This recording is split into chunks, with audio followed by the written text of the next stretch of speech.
नमस्कार मित्रांनो, डॉक्टर निधीने आपल्या नवऱ्याला डॉक्टर अभयला फोन लावला आणि म्हणाली, जेवण करून झालं असेल तर पटकन हॉस्पिटलमध्ये ये. आताच एक हार्ट पेशंट आला आहे. त्याची परिस्थिती खूपच गंभीर आहे आणि तुमच्या गावातलं पेशंट आहे. प्राजक्ता नाव आहे तिचं. प्राजक्ता नाव ऐकताच डॉक्टर अभयचं काळीज धडधडू लागलं, कारण प्राजक्ता तर त्याचं पहिलं प्रेम होतं. डॉक्टर निधी म्हणाली, तुम्ही ओळखता काय या नावाच्या महिलेला? तुझ्या गावची मुलगी आहे. 35 वर्षाच्या आसपास तिचं वय आहे. तू म्हणत असशील तर मी ऍडमिट करून घेते. अभयने आताशी अर्धच जेवण केलेले होतं. तो गडबडीत म्हणाला, ऍडमिट करून घे आणि तिच्यावर ट्रीटमेंट सुरू कर. मी 10 मिनिटात पोहोचतो. अभयने जेवण मध्येच सोडून दिलं होतं. त्याने पटकन कपडे घातले आणि धावतच गाडीजवळ पोहोचला. मग गाडी स्टार्ट करून वेगाने हॉस्पिटलकडे निघाला. एक वेळ होती जेव्हा प्राजक्तामध्ये त्याचा जीव अडकला होता. अभय आणि प्राजक्ता लहानपणापासूनच एकत्र खेळून मोठे झाले होते. 10वीच्या वर्गात जाण्यापर्यंत कधी ते दोघे एकमेकांना पसंत करू लागले हे त्यांना देखील समजलं नाही. एकमेकांवर एवढं प्रेम करत होते की दोघांनीही एकत्र आयुष्य घालवायचं वचन घेतलं. दुसरं कोणाचं होणार नाही असं एकमेकांना वचन दिलं. 12वी पास झाल्यानंतर प्राजक्ता पुढचं शिक्षण घेऊ लागली, कारण गावामध्ये कॉलेज नव्हतं. प्राजक्ता गरीब घरातील मुलगी होती, त्यामुळे शहरातल्या कॉलेजमध्ये जाऊन शिक्षण घेणं त्यांच्या सामर्थ्याबाहेरच होतं. अभयचे वडील सरकारी कर्मचारी होते. तो खात्यापित्या घरचा मुलगा होता, म्हणून 12वी पास झाल्यानंतर तो PMTच्या तयारीसाठी शहरात निघून गेला. पण जेव्हा तो गावी यायचा तेव्हा दोघेही लपून छपून भेटत होते. एकमेकांसोबत वेळ घालून जुन्या आठवणींना उजाळा देत होते. प्राजक्ता 3 भावंडांमध्ये सर्वात मोठी होती. तिचे वडील ती लहान असतानाच देवाघरी गेले होते. शेतमजुरी करून आई घर चालवत होती. 12वी पर्यंत शिक्षण घेतल्यानंतर प्राजक्ता गावातल्या महिलांचे कपडे शिवून आईला मदत करत होती, जेणेकरून तिची छोटी भावंड शिकू शकतील.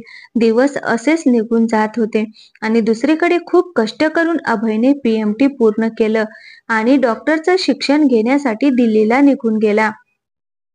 मग काही दिवसानंतर त्याचं सगळं कुटुंब शहरात जाऊन राहू लागलं. तो दिल्लीला जाण्याआधी प्राजक्ताला भेटून म्हणाला होता, तू माझी वाट बघ. मी डॉक्टर झालो की तुला माझी बायको बनवून माझ्या बरोबर घेऊन जाईन. अभय म्हणजे प्राजक्ताची आशा होती. प्राजक्ताचा प्रत्येक विचार, प्रत्येक स्वप्न अभयच्या आठवणीने सुरू होत होतं आणि त्याच्यावरच संपत होतं. पण दिल्लीला गेल्यानंतर तो परत आलाच नाही. दिल्लीमध्ये अभयची ओळख निधीशी झाली. ती सुद्धा अभयप्रमाणेच MBBS करत होती. ती खूप श्रीमंत घराण्यातली होती. तिचे वडील देखील डॉक्टर होते आणि त्यांचं स्वतःचं हॉस्पिटल होतं. ती आपल्या वडिलांची एकुलती एक मुलगी असल्यामुळे वडिलांनंतर सगळी संपत्ती निधीचीच होणार होती. निधी म्हणजे सोन्याचं अंड देणारी कोंबडी होती. श्रीमंत तर होतीच, पण त्याचबरोबर खूप सुंदर देखील होती. गावातील उंच, भरदार आणि दिसायला सुंदर असणारा अभय तिच्या मनात भरला. ती हळूहळू अभयच्या जवळ जाण्याचा प्रयत्न करू लागले. अभय देखील तिच्या सुंदरतेच्या मोहात अडकला. अभयच्या मनात लोभ आला होता, कारण डॉक्टर झाल्यावर त्याचं आयुष्य पूर्णपणे सेट होणार होतं. निधीच्या वडिलांचं करोडो रुपयांचं हॉस्पिटल लग्नानंतर अभयचं होणार होतं. अभय गरीब प्राजक्ताच्या प्रेमाला विसरला होता. आता त्यांचं जग फक्त निधीच्या आजूबाजूला फिरत होतं. पण गावाकडे राहणाऱ्या प्राजक्ताला या सगळ्या गोष्टींची काहीच कल्पना नव्हती. ती दिवसेंदिवस वाट पाहत होती. हळूहळू 5 वर्षे निघून गेली, पण अभय परत आला नाही. अजून 2 वर्षे गेली आणि एक दिवस प्राजक्ताला समजले की अभयने एका डॉक्टरनिशी लग्न केलं आहे आणि आपला संसार बसवला आहे. त्या दिवशी प्राजक्ता खूप रडली होती. शेवटी तिला सहन झालं नाही, म्हणून ती अभयला भेटण्यासाठी आली. अभय त्यावेळी हॉस्पिटलमध्ये होता आणि प्राजक्ताला पाहून घाबरला. काढला. त्याने तिला एका एकांत जागी नेलं आणि माफी मागत म्हणाला, "सॉरी, मला माफ कर, मी तुला दिलेला शब्द पाळू शकलो नाही." तेव्हा उदास मनाने प्राजक्ता म्हणाली, "पण मी दिलेला शब्द पाळणार. आयुष्यभर फक्त तुझीच होऊन जगण्याचं तुला वचन दिलं होतं ना. मी तुझी तर होऊ शकले नाही, पण माझ्या आयुष्यात आता दुसरं कोणीच येणार नाही." तो आश्चर्यचकित होऊन तिच्याकडे पाहत म्हणाला, "तू वेडी झाली आहेस का ग? डोंगरा एवढं मोठं आयुष्य तू एकटी कसं काढणार?" प्राजक्ता आकाशाकडे पाहून म्हणाली, "आमच्यासारख्या गरिबांची खूप मोठी स्वप्न नसतात. सकाळ संध्याकाळ 2 घास खायला मिळाले की रात्री चांगली झोप लागते. असंच एक एक रात्र घालवत आयुष्यही निघून जाईल." अभय म्हणाला, "एकटी राहून मला आयुष्यभर शिक्षा देणार आहेस का?" तो तिला रागीट नजरेने पाहू लागला. प्राजक्ता शांतपणे म्हणाली, "मी काहीही करीन, पण तू तुझ्या मनाला लावून घेऊ नकोस. तू कष्ट करून डॉक्टर झाला आहेस. तुझी लाईफ पार्टनर देखील डॉक्टर असायलाच हवी होती. मला तुझ्याबद्दल कोणतीच तक्रार नाही, आणि तसंही आमच्यासारख्या गरिबांचं नशीब नसतं. ते तर उगाचच खोटी स्वप्न दाखवली होतीस." ती परत जायला निघाली. "तुझ्यासाठी मी एक चांगला मुलगा बघेन. तुझ्या लग्नासाठी जेवढा खर्च येईल तेवढा मी करेन, पण प्लीज तू लग्न कर." शेवटचं जाता जाता ती मागे वळून म्हणाली, "असा विचार सुद्धा करू नकोस. या हृदयात तुला जागा दिली होती आणि या हृदयात दुसरा कोणीतरी येऊन त्याला घाण करू शकत नाही. तू टाइमपास केला होता, पण प्राजक्ताने खरं प्रेम केलं होतं आणि करत राहील. Good bye."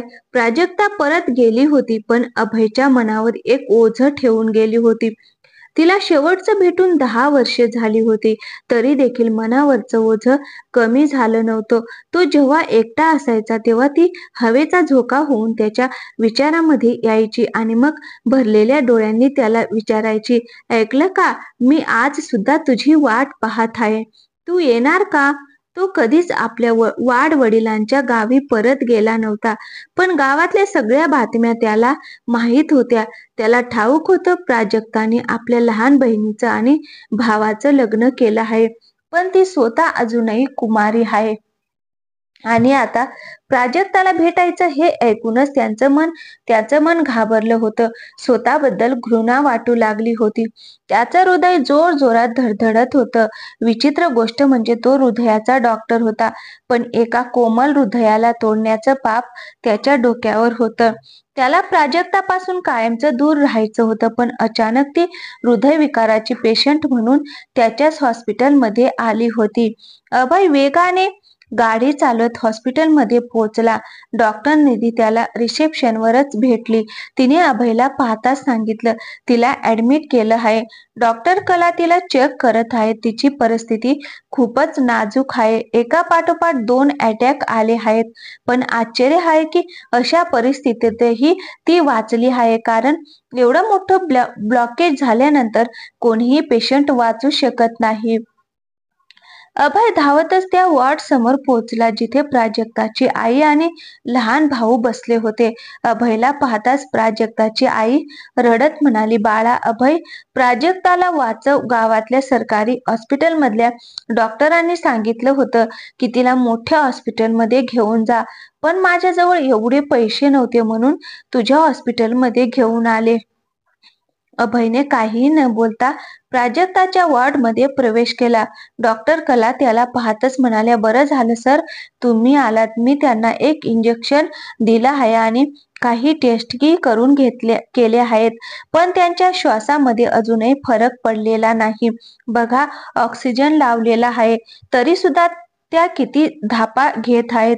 अभय म्हणाला, "डॉक्टर कला, तुम्ही जाऊ शकता. मी बघतो." डॉक्टर कला जाता जाता म्हणाल्या, "सर, एका महिलेचं हृदय एवढं खराब मी आजपर्यंत पाहिलं नाही. माहित नाही त्या कोणत्या प्रकारच्या नशेत आहेत." अभयला माहित होतं प्राजक्ता कोणत्या नशेत आहे. ती प्रेमाच्या नशेत होती आणि त्याच नशेमुळे तिचं हृदय अशा अवस्थेत पोहोचलं होतं. डॉक्टर कला गेल्यानंतर अभयने प्राजक्ताला निरखून पाहिलं. तिचे डोळे बंद होते आणि ती थांबून थांबून झटक्याने श्वास घेत होती. अभयने तिला व्हेंटिलेटरवर ठेवलं म्हणजे श्वास घ्यायला ती मशीन मदत करेल. अचानक प्राजक्ताने डोळे उघडले आणि जेव्हा तिची नजर अभयवर पडली तेव्हा हळूहळू तिचा श्वास सामान्य होऊ लागला. काही वेळात तिचा श्वास पूर्णपणे नॉर्मल झाला. कळत नव्हतं हा व्हेंटिलेटर मशीनचा चमत्कार होता की अभयला पाहून घडलेला चमत्कार. जेव्हा अभय आणि प्राजक्ताची नजरानजर झाली तेव्हा अभयने नजर चुकवली. प्राजक्ताने त्याला हाताने जवळ बोलावलं आणि तोंडावरचा मास्क काढायला सांगितला. अभय म्हणाला, आताच नको, मास्क तसाच राहू दे. पण प्राजक्ताचं स्वतःच मास्क बाजूला करण्याचा प्रयत्न करू लागले. तेव्हा शेवटी अभयला तिचा ऑक्सिजन मास्क काढावा लागला. तो म्हणाला, कृपया व्यवस्थित उपचार करू दे. ती उदास हसून म्हणाली, कसा आहेस? तो तडफडून म्हणाला, मी ठीक आहे, पण तू ठीक नाहीस. तू हे स्वतःचं काय करून घेतलंस? ती छताकडे पाहून म्हणाली, मला निरोप दे. अभयच्या डोळ्यातून पाणी वाहू लागलं. तो म्हणाला, कृपया प्राजक्ता, असं बोलू नकोस. प्राजक्ता त्याच्या डोळ्यामध्ये पाहून म्हणाली, मी खूप थकले आहे आता. अजून जगायचं नाही. आता मला या जगाचा निरोप दे. तो म्हणाला, प्लीज मला माफ कर. मी तुझा गुन्हेगार आहे. या प्रवासात रस्ता भटकलो होतो. प्राजक्ता भरल्या डोळ्यांनी हसली आणि पुन्हा म्हणाली, मी सांगितलं होतं ना, मनावर कोणतंही ओझं ठेवू नकोस. तुझी कोणतीच चूक नाही. मी चुकीची होती. मला बदलता येत नाही, विसरताही येत नाही. अभय म्हणाला, नाही, तू चुकीची नाहीस. मीच विश्वासघाती आहे. तुला धोका देऊन मी जरा सुद्धा आनंदी राहू शकलो नाही. नेहमी वाटतं हृदयावर एक मोठा दगड ठेवला आहे आणि तो माझा जीव घेत आहे. हृदयाचा डॉक्टर असून देखील मी हा भार कमी करू शकलो नाही. आज मला जाणीव झाली आहे की जगण्यासाठी फक्त पैसाच नाही, समाधान पण हवं आहे आणि माझ्या या हृदयाला समाधान कधीच मिळालं नाही. प्राजक्ताने हाताच्या इशाऱ्याने त्याला जवळ बोलावलं. मग त्याचा हात पकडून म्हणाली, देव साक्षी आहे, मी तुला कधीच श्राप दिला नाही. तू मला भेटला नाहीस हे माझं नशीब होतं. मी देवाला नेहमी एकच मागितलं की तुला खुश ठेव. पण तुझ्यासाठी प्रार्थना करण्यासाठी आता माझे श्वास कमी पडू लागले आहेत. आता मला जायला हवं. तू मला निरोप दे. कदाचित तुला पाहण्यासाठी माझा जीव अडकला होता. एवढं म्हणताच पुन्हा तिचा श्वास जोरात वाढू लागला. अभयने पटकन तिला पुन्हा व्हेंटिलेटर लावला. खूप प्रयत्न केल्यानंतर तिचा श्वास पुन्हा सामान्य होऊ लागला. मग प्राजक्ताच्या खूप साऱ्या टेस्ट केल्या. खूप ठिकाणी ब्लॉकेज होते, पण 95% जास्त ब्लॉकेज होते. अभयने स्टंट लावण्याऐवजी प्राजक्ताच्या हृदयाची बायपास सर्जरी करणे योग्य समजले. अभय स्वतः एक अनुभवी हृदय सर्जन होता. तरी सुद्धा प्राजक्ताच्या हृदयाच्या ऑपरेशनसाठी त्याने एक अत्यंत अनुभवी सर्जनला बोलावले, कारण तो स्वतः हे ऑपरेशन करू शकत नव्हता. 2 दिवसांनी सर्जरी ठरवली गेली होती आणि त्याच दरम्यान प्राजक्ताला औषधे दिली जात होती. हळूहळू तिच्या स्थितीत सुधारणा होत होती. एक रात्री ती व्हेंटिलेटरसह गाढ झोपेत होती. त्यावेळी अभय तिच्या तपासणीच्या रिपोर्टवर लक्ष देत होता. अचानक प्राजक्ताच्या श्वासाची गती कमी होऊ लागली. अभय तातडीने तिच्याकडे धावला आणि ऑक्सिजन सप्लाय तसेच मॉनिटरिंग मशीन तपासायला लागला. अचानक प्राजक्ताने एक हात थोडासा वर करून अभयकडे असा हलवला, जसा शाळेच्या सुट्टीनंतर घराकडे जाताना बाय बाय करतात. ती अत्यंत वेदनेच्या दरम्यान देखील अभयकडे एक विचित्र हसण्यासोबत पाहू लागली, जणू ती म्हणत असावी, अलविदा मित्रा.